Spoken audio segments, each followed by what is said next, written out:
Hey everyone, Alex Sanfilippo here. So excited to be covering podcasting. Nope, I have never done that before. That is literally my first time I've ever done that. And it's because I'm here with friends. Thanks, and guys. This is the Reels blooper, the blooper reel. Check it out. Let me try that again. Are you out of focus, Courtney? I don't know. Or are you just... My video? Mention your podcast. If it's a PDF... Yeah, Vinny, you're good. You're muted though. Also, do we get the world record for most edited podcast episode of a PodMatch episode ever? Are we working Maybe towards... we'll find out, and we'll put it on IMDb if we reach that status. Don't worry. Hey everyone, Alex Sanfilippo here with Podcasting Made Simple. I'm super excited to bring you the state of podcasting with three people today that are people that are in my corner, people that I love. They're all members of PodMatch Elite Mastermind. I have learned so much from each of these individuals. I'm going to have them introduce themselves in a moment, but I just want to mention, when I was thinking about this state of podcasting we wanted to do, I was thinking, like, what can we talk about that might be a unique perspective? And I thought of these three people specifically and together because they all have some similarities, but also very unique perspectives on podcasting and expertise. So I'm excited to bring everyone in here. I'm going to have them introduce themselves real quick here. So we've got Courtney, Vinny, and Joe. I'm looking at them. I should be looking at the camera and talking into the mic instead of looking at my friends. But I'm going to go ahead and have them introduce themselves in that order. So Courtney, go ahead and introduce yourself real briefly here, and then we'll go to Vinny and Joe. Hello. I am Courtney Elmer. I am the CEO and founder of PodLaunch, and we help business owners launch binge-worthy top podcasts that actually drive real business growth and convert their listeners to clients.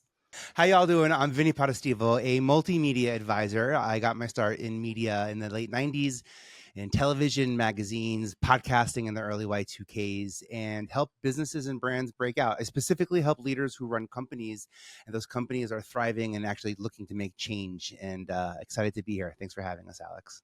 My name's Joe Casabona. I am a podcast and automations coach that helps busy solopreneur parents save 12 hours per week producing their podcast.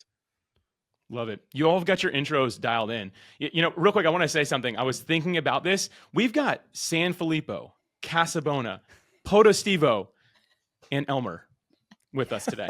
It was almost a full Italian takeover, right? Courtney's the glue that's holding us all together. So close. That's right. Almost made the cut. Happy to be here, Alex. Thank you.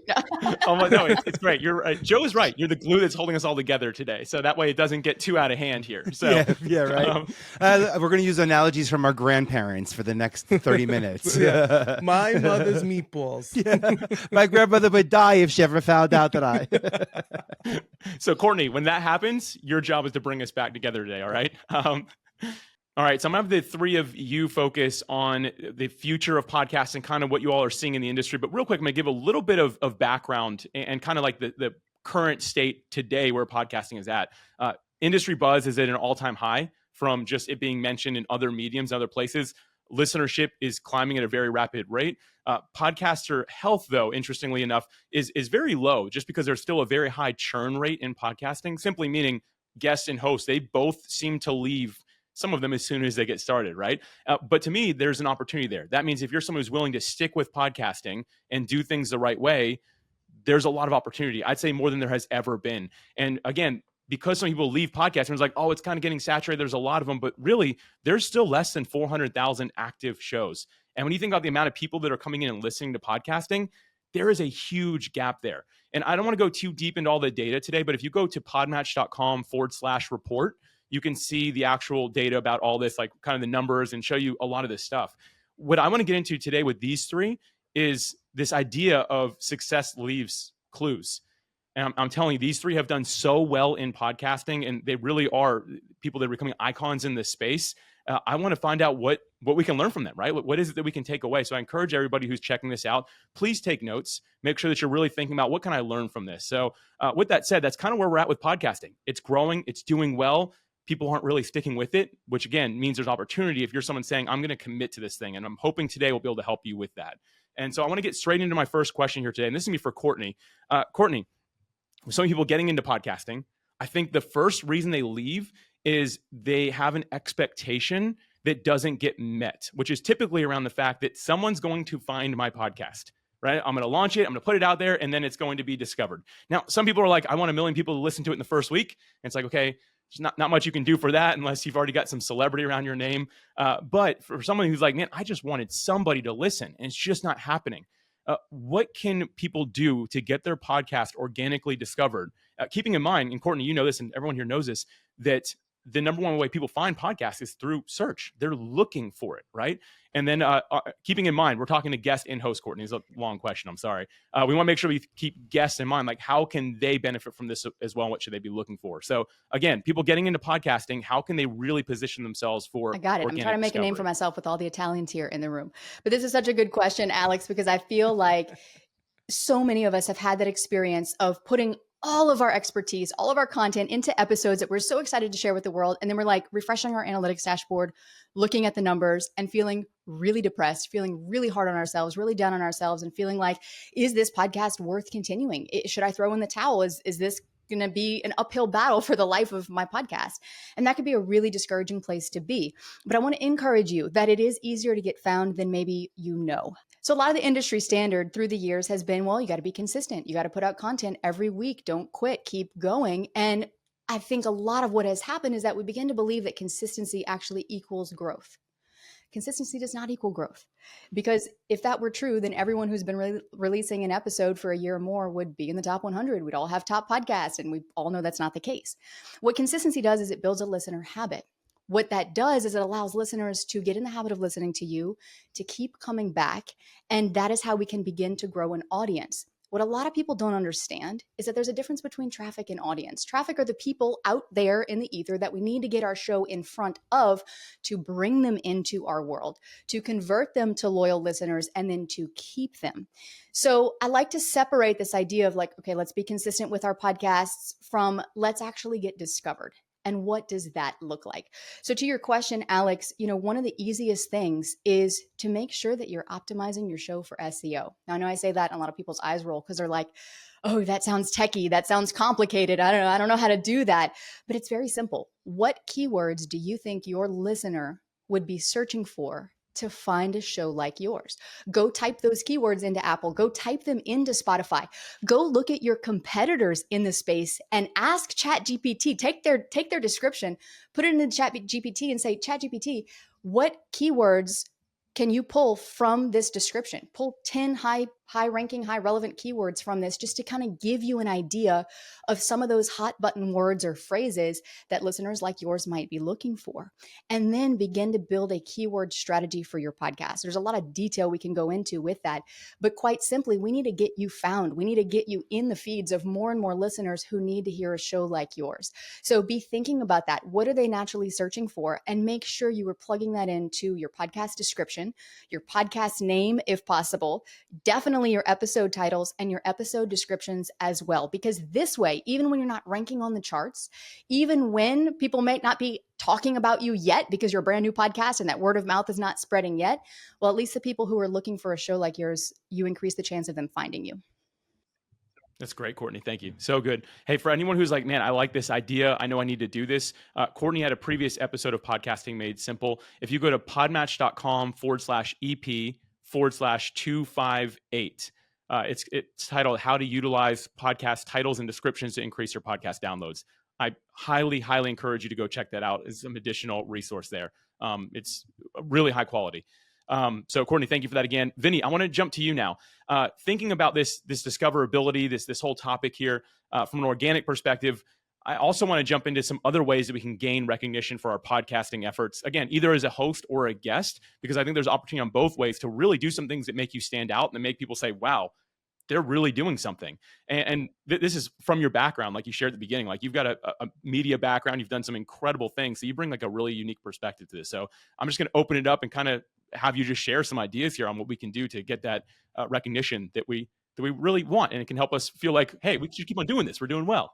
That like, not that we're entitled to anything in this life, but that we're capable of grabbing and owning ourselves, that like with a little bit of self-determination, we can actually control the outcome or the impact of that outcome. I completely agree with you. Courtney, I'm like, love hearing you talk about discoverability. So many people focus on making better episodes, better guests, better this, better that. And it truly is about discoverability. For me, it's always been who, not how. And by the way, to build on what Courtney even said, even down to SEO, because SEO and search, and it's all just about that discoverability piece. As a guest, one of the things I do, and I love doing this on PodMatch.com, is I'll actually recommend. So I know I don't get control over final edit of any episode I've ever been on as a guest, but I'll recommend a couple of titles, and those titles have strong keywords built into them. I'm trying to avoid things like ex MTV executive, ex television executive, former Viacom, Bravo, whatever those sort of past tense titles are. Because to your point, I think that one of the reasons why people come and go is because the impact of what we report lasts a long time. And SEO is one of those ways that we're going to be able to be discovered now and in the future. And it's a little bit of self-determination. This is one of my favorite hacks, tricks, open access points to the public that anybody with a computer would be able to have access to put their information on IMDb. IMDb is owned by Amazon. And Amazon has a relationship with Google. And when Google searches the web and crawls the web, there's a high domain authority for websites owned by Amazon. So it's a data point that Google trusts. So the more I trust this source, I'm going to talk about what I find on this source. And on IMDb, which is the place where intellectual property goes, movies, films, we know that mostly for like celebrities, actors, directors. We want to see who's in what film coming up. Podcast is a form of intellectual property, and IMDb allows us as podcasters, as hosts, or as podcast owners to give credit to people in a digital way, in a syntax way, in an explicit way that tells Google, which feeds to Gemini, which tells Bing, which feeds to Chat GPT, explicit information on who's attached to these episodes, as opposed to the implicit, the implied way that I think most of us do it through social media. We hope people remember who our guests are because we made a comment about it in social media. We hope you remember who the total body of guests are. There's an implied guest body there because we're talking about it in the social ethos, and we hope that somehow you remember it and that memory is implied in the brand building part. But that explicit part, that ability to tell the system who you are, where you are, who you're doing it with, it's phenomenal. And this is something that anyone can do as long as one episode of your podcast has aired. So it's not about talking about the future tense of podcasting and content that's coming, because we all know there's a lot more ideas in our head that are soon to be out there, but it's actual content produced. And what an awesome way it is when you win awards to make a data point that Google recognizes as an actual contextual data point that brings people to your brand because of a data point that you provided, as opposed to the implied version, which we might do on social media, or maybe put out a press release and hope people remember and hope people search, and find. It's that self-determination piece that I really think matters. And now, the state of podcasting now, our industry now, AI around us now, public media around us now, what a powerful opportunity for us to be able to make content, i.e. podcasts, that we can own and publish in America. Because as I said, I do come from television. Usually you sell your show to the network, they own it, they get final edit, they have an advertising regime, they have, their own agenda that they have to, book on it.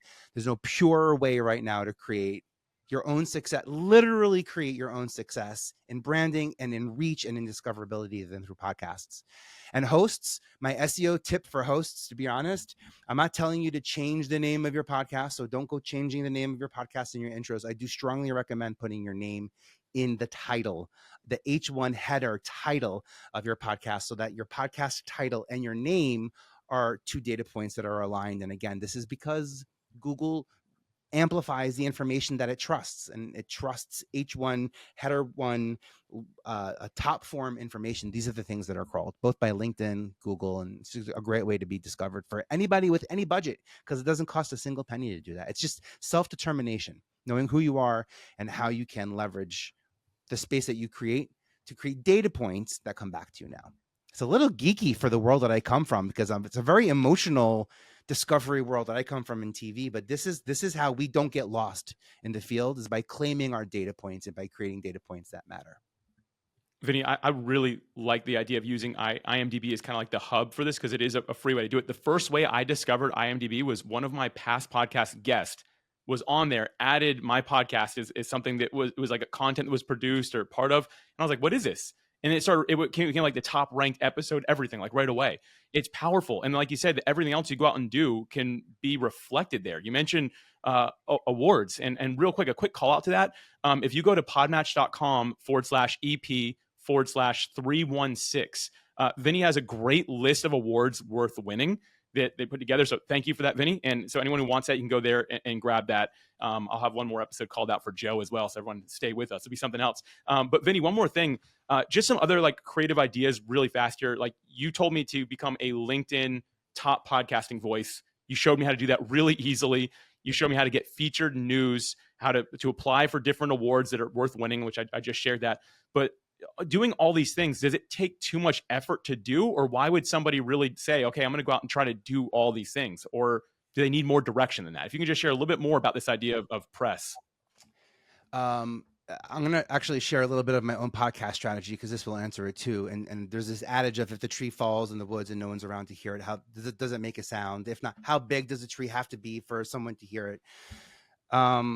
I think that the easiest way to continue to grow, first and foremost, I think the easiest way to continue to grow is to look in the smaller in the detail. People don't go to the movies because they love seeing the movie. They've seen the trailer. They've maybe seen 4 or 5 different versions of the trailer. There's a much smaller piece to that. And those trailers have syndication. Those trailers have distribution. One of the things I might say to a podcaster who's coming out with a podcaster is to create a 15 or 30-second podcast trailer. Podcasters, maybe I bet someone who's listening to this right now knows somebody, if not themselves, who actually owns a podcast, which means that they have final cut approval. They have the ability to drop in an ad. They have the ability to shout out a friend. They have the ability to support a conversation or create a conversation. The power is just tremendous in podcasting. There's no other medium that does that. So I look in the devil in the detail. I would look for smaller ways to get my content out there instead of trying to get my 30-minute or 60-minute show on a major network. I'm having more success getting 60-second and 90-second clips of my podcast content. So I'm not putting my content on YouTube that I create for my podcast, because I'm monetizing my podcast in a different way. I am starting to create my own original content for YouTube, which is more social content than repurposed podcast content in the social space. I'm sensitive about, the putting, just re-gift wrapping our podcast episodes and like pretending they're like some amazing piece of social media content, when in fact they're really promo material for people to listen to our episodes. And the best forms of content that I'm seeing, especially on LinkedIn. And I guess, I recommend it to you to get the LinkedIn Top Voice podcast. I pick a platform. I like LinkedIn for the sake of transparency, authenticity, verification. I know who I'm talking to, and I know who they've actually worked with. There's social accountability. I'm also looking for money in the podcast space. That's a pretty new job position. Chances are that position was posted in the Linko ecosystem, and chances are the person who sits in that seat now has a resume or a profile on LinkedIn, or someone in their company does. So I know that there's an access point that I have to that company and that person through LinkedIn. And I just look for, I think, to answer the question, ultimately, I look for fascinating ways to make us stand out. I take a list of our values and our goals and who we are, and I look at the public ether, the expectations, the what people think we're capable of versus what we can actually create ourselves, what we could do versus what we should do. And I saw that as an awesome opportunity for someone that I look up to as a leader and podcasting to literally claim that title, because I was rooting for you out of the gate on that one, again, because I'm fascinated by this world that you've created for us. It's people. It's not steps or anything like that. It's people. It's the one thing that's consistent in my 30 plus years of being in media.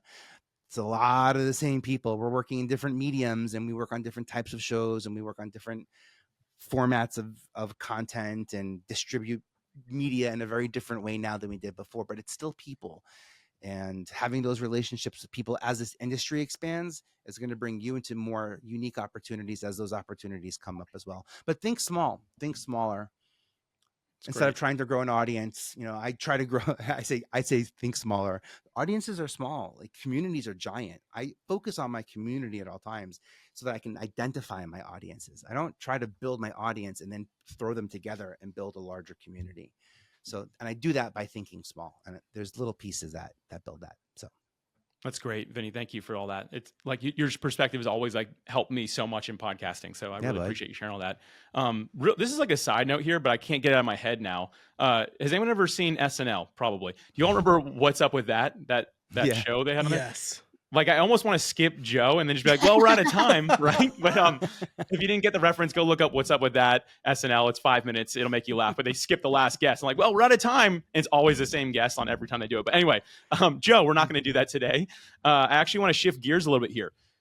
What Courtney shared helps you get discovered. What Vinny shared helps you, one, stay motivated to find your tribe, to really serve people well, and to stand out. It still doesn't seem to always be enough. If we look at the data, again, going back to that report I talked about earlier, only 7% of people make it to 100 episodes, which episodes don't necessarily mean you're going to succeed, as Courtney said, but there is, it's rare to see like a top rated podcast with 4 episodes. Typically they have a little bit more than that, right? But people just don't make it that far. And I want you to talk about this idea of building systems and automations that really serve the creator so they can make it a long-term frictionless part of their life. Yeah, absolutely. And first of all, I'm glad you didn't Lindsey Buckingham me, because that is the person who nice. Played by Wow, Bill you Hader, really knew it. Yeah. Yeah, and I mean, first of all, putting systems in place will give you the space to do everything that Courtney and Vinny have talked about, right? Because you won't be in the thick of it all the time going, oh man, it's Monday. I need to get an episode out Tuesday. I'm just going to throw something together. So the important part of a system is giving you a bird's eye view of everything you're doing for your podcast, everything that you need to do for your podcast, and being able to stay on top of it. And inherent in that system is the ability to automate things to take them off your plate and to delegate things to take them off your plate. So I have a system in Notion, but really Notion is just kind of like the centerpiece where I can use automation to send stuff to Notion, and I can give my VA access to Notion so that she can publish my episode, so that when it's all said and done, all I'm really doing is recording the interview and recording the intro, and then someone else or something else is doing everything else. So the quick framework that I would have you, dear listener, walk through is I call it the PER framework, and it's perform, evaluate, remove. When you do something for your podcast or to appear on podcasts, look at what you do, write it down. Just make a list of every task involved in performing that action, right? Or every subtask in performing that action. Then evaluate. For each of those subtasks, say, do I need to do this? Does it require my specific set of skills? Spoiler alert, most of the time the answer is going to be no. If the answer is no, say, can some other tool do it for me? Can ChatGPT do it for me? Can Zapier do it for me? If you don't think, and the way that you figure that out is, are the inputs always the same? Are the outputs always the same? So good example, a scheduler, right? You have a scheduling link with Calendly. The inputs are always going to be the same: name, email, scheduling time. The outputs are always going to be the same: a calendar link with important information and then a reminder email. A robot can do that, right? So that's how you figure out if it can be automated. If it can't be automated, ask yourself, can another person do this? And this is where you would delegate, because it's not always the same exact inputs. Maybe the outcome might be different depending on the type of task or the type of information coming in. So once you evaluate, anything that you personally don't have to do, remove it. And I'm telling you, you can save 6, 10, 12 hours per week automating and delegating. And I know that because I do it. Someone asked me, how do you run 3 podcasts and have 3 kids? Oh, and by the way, have like a business and actually spend time with your family and are the PTA president for your kids' school. And it's because I have these systems in place that create space in my life, so I'm not always feeling like I'm behind the 8 ball with my podcast. Joe, I love this, and to me, I'm a passionate like automator or someone who's just trying to find systems for things. And here's something for everyone who's checking this out. Like I said, success leaves clues. The only thing that the 4 of us have in common here today is that we all have systems and automations in what we do. If you look at what we do, it's completely different. All of our brands, all of our podcasts, everything we do is a different approach. But the one thing I can say we all have in common is there are systems and automations helping in the background. Success leaves clues. And Joe, that's so helpful. For anyone who's like, hey, I want a deeper dive on what Joe just shared, I promised a link earlier, podmatch.com/EP/295. Is where you can learn more about that. It's about how to reclaim 12 hours of your time from podcasting. If you're a host, it'll be 12 hours. If you're a guest, I don't know if it'll be 12, but it'll still be really substantial. So I encourage you to go check that out. And so for sake of time here, I want to do like two quick rapid fire questions. The first one is for anyone who wants to answer it. We can kind of go in the same order if we'd like, or if you just, hey, want to skip and then just indicate that, because we want to go pretty quick on these last 2 things here. But if you have one thing that you want to tell podcast guests and hosts that will help them get their goal, like reach their podcasting goals faster, more accurately, what would that one quick thing be? SEO, but even bigger than SEO. I'll back that out a bit. Broaden the lens is getting clear on the problems that you solve with your podcast, or if you're a guest, the problems that you will solve for that host's audience. And also the unmet desires that audience has, which is why they listen to that podcast to begin with. We all have unmet desires. We're human beings. There are things we want to do and achieve that we have not done and achieved yet. And so knowing with clarity what those are, if you're a host, to be able to communicate your content in a way that helps your listeners solve those problems, or as a guest to position your expertise in a way that helps listeners on the podcast that you guest on solve those problems, is going to help dramatically increase the trust that listeners have in you. And that trust is a prerequisite for conversions. No matter where it is that you're sending podcast listeners, whether you're growing an email list, whether you are a business owner and you're trying to get them into your programs, or whether you are simply trying to grow your audience and entertain sponsors and advertisers for your show, that trust is so key. That's great. Vinnie, you got something? Yeah, of course. Of course. Thank you for the opportunity. Thank you for giving me permission to even get to give an answer, by the way. And that's one of my first points. And I want to call out to get the hosts, to get the guests, to call the listener to action. Get them to do something, get them to share it, get them to take action, get them to continue the conversation, get them to contradict the conversation. Look, a little bit of negative discourse out in the world creates gigantic opportunity, and really great things come from hard conversations. So I want to lean on the power of persuasion here. 2 things. One, permission, which you just saw me as an example give here. Like I literally was given permission to get to give an answer. What an awesome way to cue somebody, i.e. me, to take action, to give an answer, to get out there and give a piece of their mind based on education and experience. Permission is a powerful form of persuasion. So I give you permission to go and be the best podcast guest. I give you permission to go and quote me on this. Mandy Moore told me the input dictates the output. I give you permission to write that down right now. I'm giving you permission to take action, and hopefully you see how persuasive that feels. The other side of permission is suggestion, and I suggest you take action. I suggest you do the things that you can do, not the things that you should do, the things that you're capable of doing. I suggest that you create content for yourself, because let's be honest, we are our own audience. We need our voices out there more than to try to understand or predict or tap into somebody who isn't us at a time that we have no control over. Because if we're trying to make content for audiences, time changes, people change. That is just like a recipe for disaster in terms of like the long form benefits. Power of persuasion, permission, and suggestion. I suggest you take action. I give you permission to do it. Alex, thank you for giving me both. Vinnie, that was great. It's real good. Thanks, buddy. Joe, what do you got? You want to follow that up? Not really. No. So I feel like Vinny's trying to get me to blush because he knows that Mandy Moore was I had a huge crush on her growing up. So, but I was going to say something around call to action as well, but now I'm going to challenge you, because you need time to think about your good call to action to do your SEO. take one thing off of your plate in the next week. If you are a podcaster, how can you make it easier to send an email to your guest? Or how can you make it easier to do a little research, maybe by sending the name of your guest to ChatGPT and having it create some questions for you that you need to review, obviously? Or how can you upload something to Dropbox to automatically send it to your editor? Think about that. If you're a guest, here's what I want you to do. Make a list of all the podcasts that you want to go on, put them in a Google Sheet or a Notion document, and then create a status. I've been on it. I haven't. It's going to be released. It's released.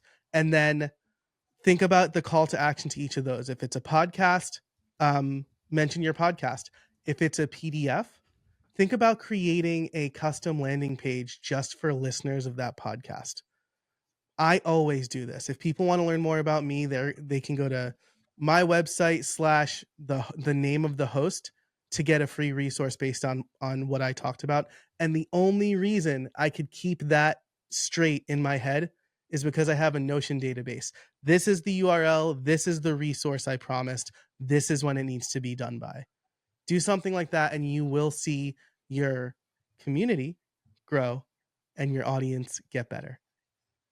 That's great. Super insightful from all three of you. I appreciate that. All right, last question here. And this one, again, will be another really quick one. Just a quick insight into the future of podcasting. From each of you have a very unique perspective on podcasting, given what you do and how you show up and serve in the space. So just really brief, really fast, like where do you see this thing going? Yeah, I think, what's interesting, Alex, we're going to see it get more competitive, which might at first sound like, oh, doom and gloom, but no, I think I see it as more opportunity for you to shine in the work that you do and to really stand out from others who are doing something similar to you, to really challenge yourself to position your expertise in a way that people understand that's different from others who are in your niche and teaching something similar.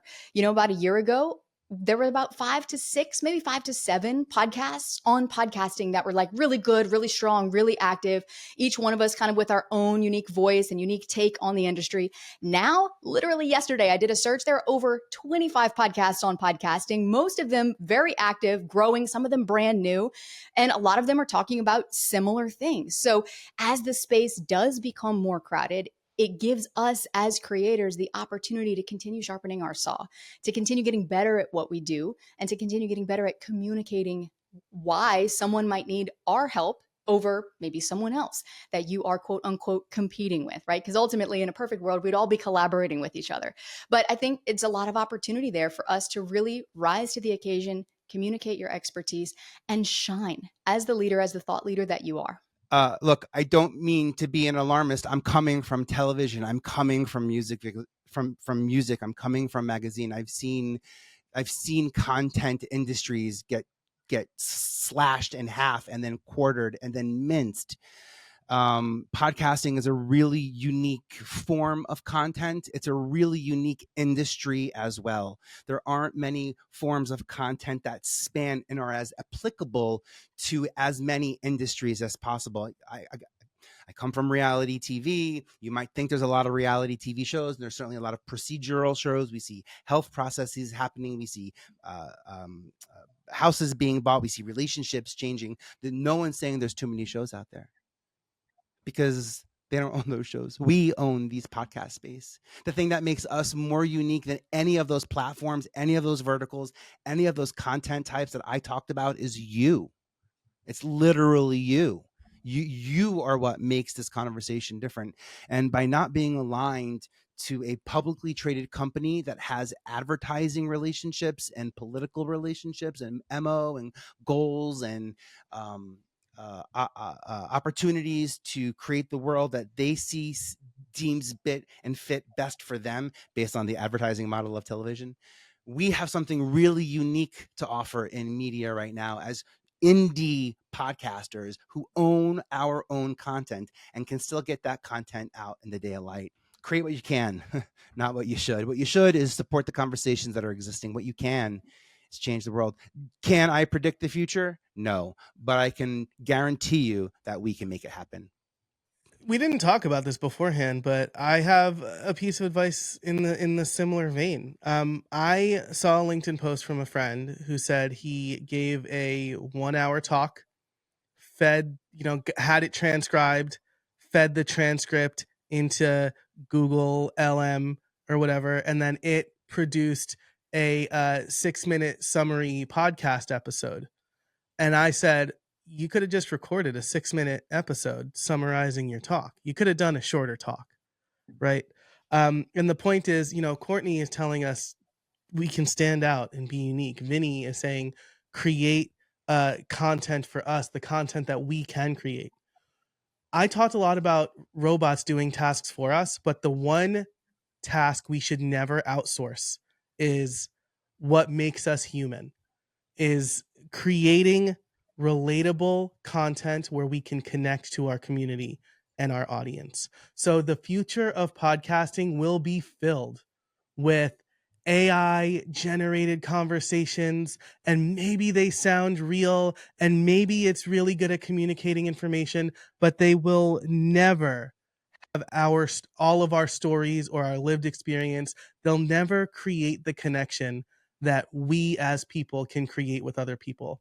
And so as we move into this future of podcasting where episodes are going to be commoditized by robots, we can stand out by making sure we keep our episodes human and relatable. Joe, that is a great way for us to end today. So thank you for that. That's amazing. I learned a lot from this conversation. I had a blast. So I just want to say again, Courtney, Vinnie, Joe, thank you so much for the time and for being with us today.